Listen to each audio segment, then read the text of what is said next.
अस्थायी कर्मचारी जुन जीटीएमा जति बेला डिजिएससी थियो त्यहाँदेखि 1988 सालदेखि आफ्नो भविष्य सङ्गारेर बसेका आफ्नो एक दिन त हाम्रो सपना साकार हुन्छ भन्ने कम्ती पैसामा भए पनि धेरै काम गरेर बस्नेहरू अस्थायी कर्मचारीको भविष्य आज जुन प्रकारले तगारो भएको छ, आज अल्झो भएको छ, त्यसलाई लिएर हामीले एउटा सोच बनाउनु पर्ने दिन आएको छ। कारण हामीले यो सीपीएम पार्टीको पक्षमा यो किन आज उत्थान गर्नु पर्दैछ भन्दाखेरि चाहिँ नि अब फेब्रुअरी महिनाको अन्ततिर फेरि इलेक्सन कोड अफ कन्डक्ट हुन्छ, डिक्लेयर हुन्छ। त्यहाँदेखि इलेक्सन कोड अफ कन्डक्ट भएपछि काम हुने कुरा आएन। अनि त्यो काम भएन भनेदेखिलाई त्यहाँदेखि जुनसम्म काम हुँदैन, नयाँ मन्त्रीमण्डल हुन्जेलसम्म अब त्यति बेलादेखि फेरि कस्तो के दिन आउँछ कसैलाई केही थाहा छैन। त्यसले गर्दाखेरि अहिलेको अवस्थामा सीपीएम पार्टीको पक्षमा हामी जनसाधारण आह्वान गर्छौं, सम्पूर्ण राजनीतिक पार्टीलाई आह्वान गर्छौं, जुन हिसाबले ठिक छ कसैले के गर्यो त्यो हामी भन्नु जाँदैनौं, तर जे नै भए तापनि हुनुपर्ने कुरा भएको छैन। उनीहरूको अस्थायीकरण हुनुपर्ने कुरा त्यो भएको छैन र अस्थायीकरण हुनुपर्छ भन्ने माग लिएर हामी अहिले पनि यो कुरा चाल्दैछौं। र विशेष गरिकन 7-8 दिन हङ्गर स्ट्राइक गरेर अस्थायी कर्मचारीहरूको किडनीसम्म फेल्युर भएपछि त्यस्तो अवस्था दयनीय अवस्था आइसकेपछि 22 सेप्टेम्बर 2009 को दिन कलकत्तामा बसेको मिटिङले मान्यो अस्थायी कर्मचारीको आन्दोलनलाई को अगाडि त्यति बेलाको वामपन्थी सरकारले यो कुरा मान्यो कि ठिक छ त्यस हामी 3472 जनालाई रेगुलराइज गर्छौं, उनीहरूलाई हामी उनीहरूको सर्भिसलाई रेगुलराइज गर्ने पक्षमा निर्देश जारी गर्यो। सो निर्देश अनुसार अब 3472 जना मानिसले रेगुलर काम पाउने भए र बाँकी जुन चाहिँ त्यहाँनिर लगभग 5200 कति कर्मचारीको लिस्ट भएकोमा बाँकीलाई चाहिँ विभिन्न डिपार्टमेन्टमा विभाग खोलेर त्यहाँनिर एब्जर्भ गर्ने कुराको निदो गरेको थियो। सो 22 सेप्टेम्बर 2009 को दिन यो वामपन्थी सरकारको बेलामा। र यहाँ भन्नु आउँछ धेरै मान्छेले वामपन्थी सीपीएम पार्टी माटोको विरोधी, ढुङ्गाको विरोधी, कुनै के जाति विरोधी कुनै, तर म यो सबै जनसाधारणलाई सोध्छु अहिले सबैको त दुधको दुध पानीको पानी भयो। को चाहिँ माटो विरोधी रहेछ, कसले चाहिँ ढुङ्गाको विरोध गरेको रहेछ? जनसाधारण जिउँदो मान्छेको हितको रक्षा गर्ने पार्टी चाहिँ सीपीएम पार्टी मात्रै हो रहेछ भन्ने कुरा त यो त साक्षात बुझ्यो नि मान्छेले। यो याद होस् 12 सेप्टेम्बर 1997 मा डीजीएससीलाई सी र डी र इन्जिनियर्सलाई रेगुलर गर्नु सक्ने तपाईहरुले तिनीलाई रेगुलर गर्न सक्नुहुन्छ। ग्रुप सी र डी र इन्जिनियर्सहरुलाई तपाईहरुले काममा लाउन सक्नुहुन्छ भनेर एसएस रक्षित आईएएस पश्चिम बंगाल सरकारका सचिवले चिठी लेखेका थिए र त्यो चिठीमा भनेको थियो कि तपाईहरुले डीजीएससी ले जति पनि यो काम गर्ने मजदुर यो डीजीएससी लाई सुचारू रूपले चलाउनलाई, डीजीएससी लाई सक्षम बनाउनलाई, एकदम सफल बनाउनको निम्ति जुन चाहिँ कामदारको दरकार थियो त्यसमा तपाईहरुले लाउन सक्छ भनेर जुन चिठी आएको थियो 12 सेप्टेम्बर 1997 मा। त्यसको बादमा त्यति बेला वामपन्थी सरकार थियो। श्रीमान एसएस रक्षित को चिठी अहिले पनि डीजीएससी मा छ, त्यो हेर्दा हुन्छ। त्यसको बादमा 12 मे 2005 मा फेरि हिल एफेयर्स डिपार्टमेन्टबाट गभर्नर साहबको एप्रुभलमा फेरि एउटा चिठी यहाँ डीजीएससी लाई आयो। त्यसमा आईएएस सेक्रेटरीले पठाउनु भएको थियो, उहाँ हुनुहुन्छ डी मुखोपाध्याय, उहाँले लेखेको चिठी आएपछि यो चिठी दार्जिलिङ डीएम लाई दिएर तपाईहरुले यसलाई नियुक्ति सुरु गर्नुपर्छ भनेर भनेको कुरा। र त्यही बादमा जुन प्रकारले अवस्था गाँठो पर्दै गयो अब हुन्छ 1997 सालदेखि मान्छे पर्खेकै अब जति जुन मान्छेले त्यही काम गर्ने अब अर्को कर्मचारीले 27,000 28,000 पाइरहेको छ भने त्यही काम गर्ने डीजीएस मा 6,000 मा बस्नुपर्ने बोल्यो कि घाँटी तान्ने बोल्नु नपाउने अवस्था थियो। र आज धेरै मान्छेले ठुलठुलो कुरा गर्छ, आम्मा जातिको त उनीहरु बाहेक रक्षै छैन। यो 6,000 मान्छेको भविष्य अन्धकार पार्ने चाहिँ को? कसले गर्यो? जब पाउने अधिकार थियो लाउनु सक्छ भनेपछि चाहिँ नलाउने चाहिँ को हो त? त्यति बेला निकालेको यो अर्डर इन्जिनियर्सहरूलाई पनि त्यति बेला प्योरली टेम्परेरी थियो उनीहरू, त्यसलाई लगाउनुको निम्ति त्यति बेलाको प्रिन्सिपल सेक्रेटरी निकालेको आदेश र त्यति बेला यो आदेश निकालेपछि उनीहरूलाई लु यो 19 जना एसएईलाई नियुक्ति गरेको कुरा यो आदेश यहाँ छ। र यसमा म तपाईलाई के भन्न चाहदैछु भने त्यति बेला जो चाहिँ टेम्परेरी थियो एसएईहरू, जुन चिठी आयो, जुन आदेशमा चाहिँ ग्रुप सी र डी र इन्जिनियर्सलाई नियुक्ति गर्नु सक्छ भन्दा जीजीएससीमा काम गर्ने जति पनि एसएईहरू 19 जनाको लिस्ट बनिएको थियो तिनीहरूलाई वर्क चार्जमा नियुक्ति गरेर काम लाउन थाल्यो। अब वर्क चार्जमा लगाइसकेपछि हिजोसम्म प्योरली टेम्परेरी थियो भने आज वर्क चार्जमा काम दिनु थाल्यो। तर तीनै चाहिँ डीजीएससी का अरू स्टाफलाई चाहिँ कुनै प्रकारको केही उनी थिएन, रिन्युअल गर्नेमा राखेको थियो। किन राखेको थियो जान्दिनँ हामी, तर वामपन्थी सरकारले भन्दै थिए एक काम एक तलब, जसले जे काम गर्छ त्यही तलब दिनुपर्छ भने वामपन्थी सरकारको नारा थियो। किनभनेदेखिलाई वामपन्थी सरकारको पार्टीमा त हाम्रो पहाड़मा बस्ने छोराछोरी वामपन्थी पार्टी गर्थे नि त, उनीहरूले त भन्थे नि त, चाहे जीजीएससीमा काम गर्ने होस् कि जीटीएमा काम गर्ने जुनसुकै पार्टी किन होस्, तर हाम्रो सन्तान हो नि, हाम्रो मान्छे हो नि त, उसले सही न्याय त पाउनु पर्यो नि त। तीको त्यही विभागलाई सम्हालेर बस्ने, त्यही फाइल हेर्ने, त्यही दैलो खोल्ने, त्यही नाइट गार्डले चाहिँ बाहिर अर्को राम्रो 22 देखि 27,000 28,000 तलब पाउँछ र त्यही चाहिँ डीजीएससीमा काम गर्ने चाहिँ 6,000 मा डुङडुङ बस्नुपर्ने त्यो अवस्था दिन काटेको देखेर त्यहीँदेखि हाम्रो भनाइ होइन, उनीहरूलाई न्याय हुनुपर्छ, उनीहरूको न्याय हुनुपर्छ। तपाईँले हाम्रो सीपीएम पार्टीको जिल्ला कमिटीको अहिले पनि रेजोल्युसन हेर्नु सक्नुहुन्छ। धेरै साथीहरू सीपीएम पार्टी छोडेर गएको छ, सोद्धा हुन्छ सबभन्दा बेसी लडाईँ गर्ने हामी काम गर्नेहरूलाई पर्मनेन्ट गर्नु सक्छ। किनभने हामी त गरिबको पार्टी हो नि त, गरिब जनसाधारणको भोटले जितेर आएको वामपन्थी सरकार। यसले गर्दा यो घरलाई चाहिँ रेगुलर गर्नुपर्छ भन्दाखेरि लु देखौ 7-8 दिन जब हङ्गर स्ट्राइक गरेर अस्थायी कर्मचारी मर्ने अवस्थामा पुगेको थियो त्यति बेला सबभन्दा पहिला सीपीएम पार्टीकोले भनेको यो हङ्गर स्ट्राइक उठाउनुपर्छ, मान्छेलाई मान्छे जस्तो बाँच्ने अधिकार छ, यिनीहरूलाई काम दिनुपर्छ भन्दाखेरि 3,472 जनाले एउटा आदेशमा 3,472लाई हामी लिन तयारी छौँ, बाँकीलाई दुईपल्टमा हामी लिन्छौँ भनेर स्टेट गभर्मेन्टले डिक्लेयर गरेको। र आज किन भएन त?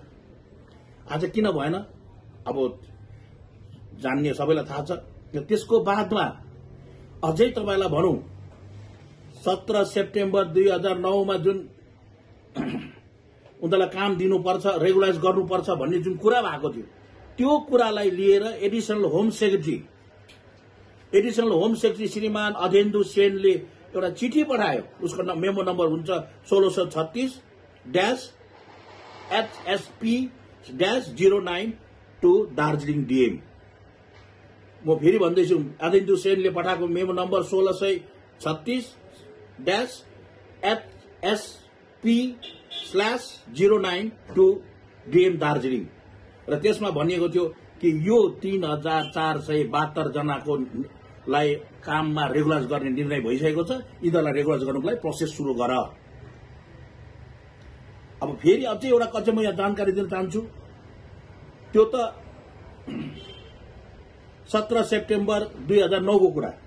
बादमा गएर 23 अप्रेल 2010 मा पनि एउटा मेमो नम्बर आयो है। त्यो मेमो नम्बर थियो 11,794-FP- पे ब्यान्ड भनेर आएको थियो। त्यो पे ब्यान्डमा स्पेसिफिक हामीले विरोध गरेको थियौँ। यत्रो वर्षदेखि काम गरेको मान्छेलाई अहिले पे ब्यान्ड मात्रै गरेर रेगुलर नगर पे ब्यान्ड कसरी हुन्छ भन्दाखेरि लगत्तै अर्को त्यो चिठी आएर अहिले पनि सोध्दैछु, मैले सीपीएम पार्टी पुरापुरी जिम्मेवार लिएर भन्दैछु।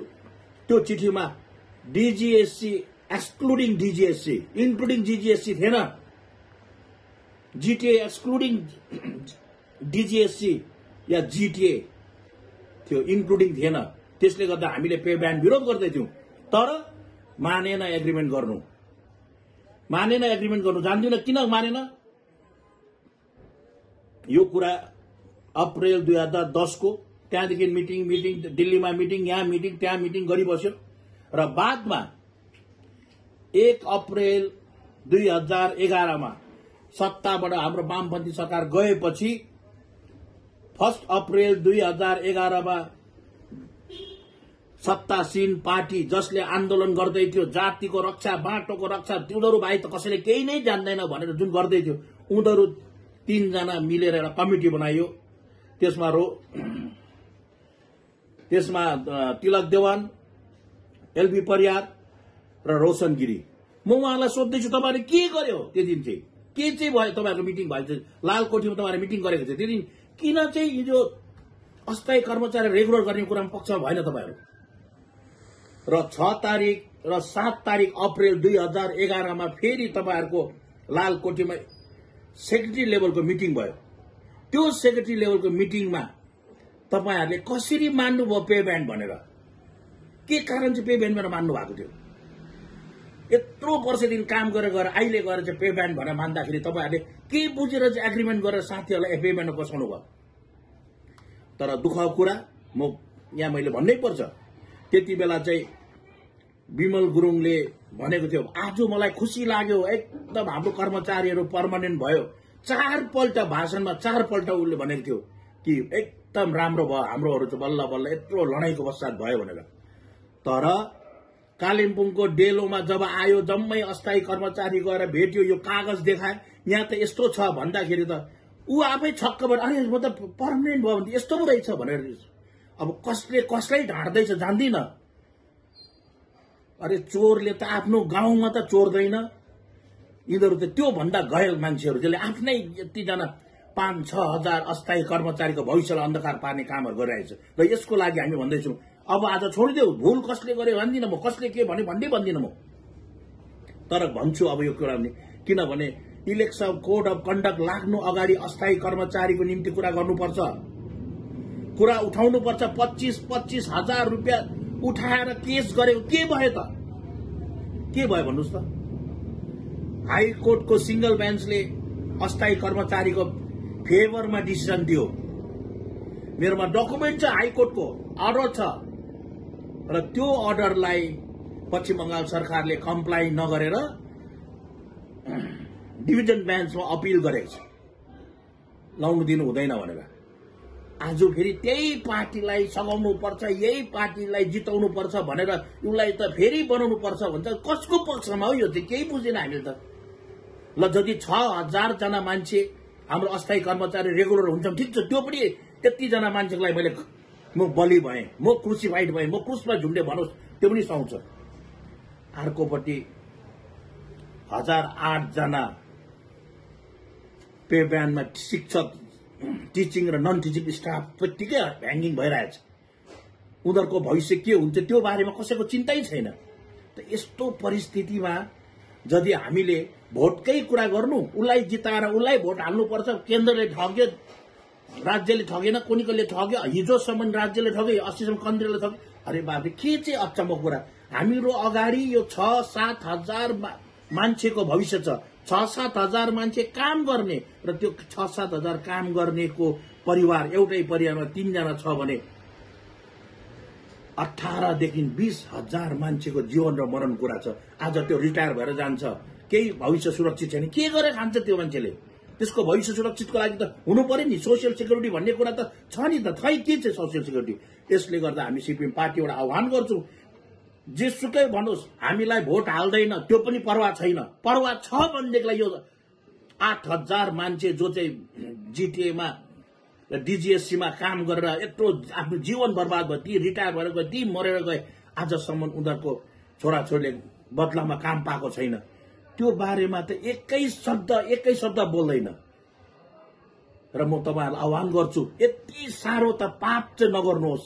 किनभनेदेखिलाई यो अस्थायी कर्मचारीले आफ्नो किडनी फेल्युर गरेर आफ्नो जीवन मरणको कुनै परवाह नगरेर आन्दोलनमा खटेको थियो, र आज उसले पर्मानेन्ट हुने उनीहरूको राइट छ, किन चाहिँ दिएको छैन?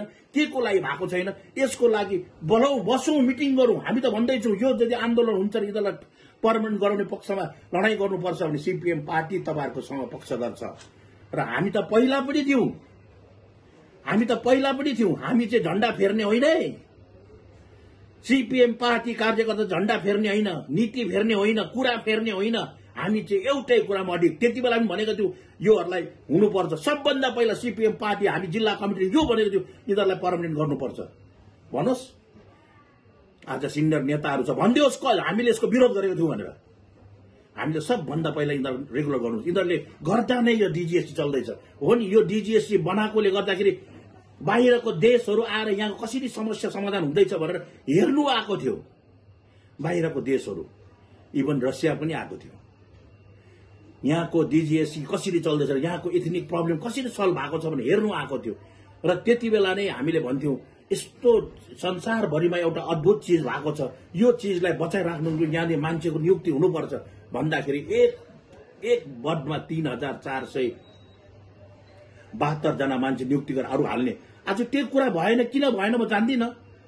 र हामी यो विषय लिएर संसारको सामने, जनताको सामने यो भन्दै जाँदैछौँ सीपीएम पार्टीको माग छ यो 6000 मान्छे जसले चाहिँ दीर्घ दिनदेखि 20 वर्षदेखि डीजीएससीलाई सम्हालेर आयो, जीटीएलाई सम्हालेर आयो, आज छैन। तपाईले जीटीएमा गएर हेर्नुहोस्, एउटै अफिसर छैन, सबै अस्थायी कर्मचारी चलाएर आएको छ। काम गर्नुपर्छ यति बेसी, तर तलब भने न्यूनतम अलिकति। न जब सेक्युरिटी छ, न हेल्थको प्रोभिजन छ, न टीए छ, न डीए छ, न ग्रेच्युटी छ, न केही पेन्सन छ, केही छैन। त्यसको बावजुद पनि गर्नुपर्ने कस्तो बाध्यता। यही दिएको हाम्रो नेताहरूले 7 दिन 8 दिन हङ्गर स्ट्राइक गरेर किडनी फुटाउने गरेको बदलामा चाहिँ यही दिएको। न पेन्सन छ, न ग्रेच्युटी छ, न टीए छ, न डीए छ, न 30 दिन पाउने 40 दिन छुट्टीको नै केही प्रावधान छ।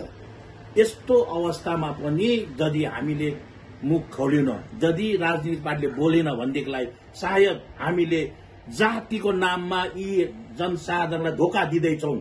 धोका आज दिन्छौ, भोलि दिन्छौ, पर्सिको दिन सोध्छ यो जमातले, जुन नयाँ जमात आउँदैछ त्यसले सोध्छ। यो जमातको सामने उभिएर बस्नु सक्नुपर्छ। र म फेरि पनि भन्दैछु यो अवस्थामा यो त प्रब्लम थिइदियो, यो त प्रब्लम थिँदै थियो। अरे त्यो प्रब्लम हुँदै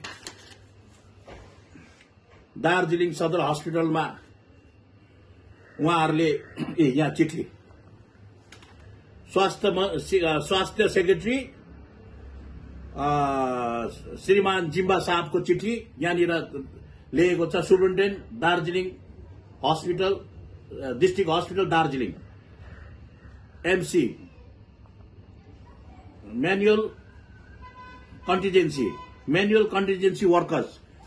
कन्टिजेन्सी वर्कर्स भनेर नियुक्ति दियो। आज उनीहरूलाई रेगुलर गर्नुको लागि आन्दोलन हुँदैछ। अरू ठाउँ, अरू अस्पतालमा भएको मान्छेहरूको पर्मनेन्ट भयो, तर यहाँको चाहिँ भएन। यो म्यानुअल कन्टिजेन्सी वर्कर्सहरू जसले चाहिँ अस्पतालमा काम गर्नुको लागि यो उनीहरूले आफै गएर म काम गर्छु भनेको होइन। यो डिपार्टमेन्टको चिठी छ, उसलाई पठाएको चिठी, डिस्ट्रिक्ट हस्पिटलको सुपरिन्टेन्डेन्टलाई पठाएको चिठी, हेल्थ डिपार्टमेन्टले योहरू चाहिँ यिनीहरू काम गर्ने हो, यिनीहरूलाई काम लगाऊ। अन्त आज काम गरे त खै तलब पाएको, खै रेगुलर भएको। र यसले गर्दाखेरि यस प्रकारको कुरालाई लिएर हामी कहाँ के भन्दैछौँ भनेदेखिलाई यदि यस्तै भयो भने गैर जिम्मेवारी कुरा गरेर यस्तो प्रकारले भनेर है, यसरी भनेर कुनै कसले कसलाई दोष लगाए, कसले कसलाई दोष लगाएर चाहिँ यो अस्थायी कर्मचारीको भविष्यलाई बिगार्नु हुँदैन। होस् जे होस्, हाम्रो भूल भयो, हाम्रो नेताहरूको भूल भयो, जान्ने बुझ्ने योद्धाहरूको भूल भयो। तर त्यो भूलको लागि त्यसको पाप चाहिँ यो 6-7 हजार अस्थायी कर्मचारीले काट्नु नपरोस् न। उनीहरूको रिटायर हुने बेला भइसक्यो, कतिजना रिटायर भइसक्यो, काम गर्दा मरिसके, आज एक पैसा पाएको छैन। त्यसको लागि हामी जनसाधारण आह्वान गर्छौँ, पार्टी नहेरौँ, जनसाधारण मानवताको कुरा गरौँ। यो अस्थायी कर्मचारीहरू, कन्टिजेन्टहरू, प्यारा टिचर्सहरू, पे ब्यान्डमा गर्नेहरू, यतिजना यति कम्ती तलबमा जीवन चल्छ, यस्तो महँगाईमा कसरी चल्छ? एकपल्ट त हेर, जुलुस चाहिँ मात्रै हिँडाएर के चाहिँ हुन्छ? भोलि त्यो जुलुस चाहिँ फर्केर आयो भने हामीलाई त गरे है, हामीलाई त गरे नि।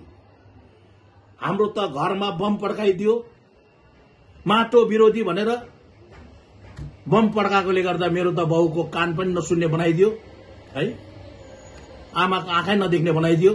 र पनि भन्नु केही छैन, हामी त नीतिको लागि छौं। मेरो घरमा घेराउ गरे, पहाड़ छोड, पहाड़ छोड, पहाड़ छोड। लु पहाड़ छोडे नि त, लु यहाँ बस्नेले तिमीलाई के बोल्यो त? तिम्रो लागि, तिम्रो भविष्यको लागि एक शब्द बोल्यो? हामी त पहाड़ छोडेर गएर पनि 5-5 वर्ष बाहिर बसेर पनि कहिले पनि पहाड़को नीति, एक क्षेत्रको नीतिको विरोधमा गऱ्यौं न। पहाड़लाई हामीले शान्ति सुरक्षा होस्, पहाड़मा उन्नति होस्, विकास होस्, किनभने हाम्रो देश छैन। हाम्रो देश छैन, हामी फर्केर दिल्ली जानु सक्दैनौँ, कलकत्ता बस्नु सक्दैनौँ, हामी बस्नुपर्छ यिनै। त्यसले गर्दा हामीले यही सिलिगुडीमा बसे पनि हामी पहाड़को माया गर्थ्यौं, पहाड़मा शान्ति होस्, अशान्ति नहोस्, हामी नजान्दा शान्ति हुन्छ, चित्त त्यो पनि होस् भनेर हामी भन्थ्यौं। धेरैजना हाम्रो साथीहरू कञ्चनजङ्घा स्टेडियममा बसेको थाहा छ। आज कञ्चनजङ्घा स्टेडियम बसेको साथीहरू अहिले हामीसँग छुट्टिएर अर्कोतिर बसेको छ। तर उहाँहरूले भनिदियोस्, सक्ने थिएन, हामी पुलिस लिएर आएर त्यो जुन जुन इलाका छ त्यहाँ घेरेर बस्न सक्थ्यौं नि त। तर होइन, शान्ति चाहिन्छ हामीलाई, पहाड़मा शान्ति, विकास, गणतन्त्र चाहिन्छ। र यसले शान्ति, विकास र गणतन्त्र सीपीएम पार्टी, वामपन्थीहरूको स्लोगन। यसले गर्दाखेरि हामी त्यति बेला पनि केही भन्यौं न, आज पनि भन्दैछौं। हाम्रो अफिस जबरजस्ती दखल गरे त्यो चोरहरूले। त्यहाँ भएको 140 वटा बेन्ची, 19 वटा टेबल, 20 वटा केम खाट धरी पच गर्यो। हाम्रो त्यहाँ डायस धरी पच गर्यो। उनीहरू त होइन नि, हाम्रो त के खातामा के अरे हामीले त रेन्टमा लिएको छ, हाम्रो रसिद छ। त्यसको बावजुद पनि हामीले पुलिस लगायौँ है, पुलिस लगाएर केही गरौँ न नि। तर अर्को ठाउँमा तृणमूल अफिसमा जुलुस भएर जाँदाखेरि थाहा होला नि फायरिङ भएको। हामीले त कहिले त्यसो गरौँ न। हामीलाई थाहा छ पानी चाहिँ रगत भन्दा पातलो हुन्छ, रगत रगत हो। त्यसले गर्दा कहिले पनि हामीले आजसम्म हाम्रो अफिस दखल गरे, 4 पल्ट आगो लाग्यो, मेरो घरमा आगो लाग्यो, मेरो घरमा बम पड्कायो, कसको नाममा डायरी दिएको सोध गएर?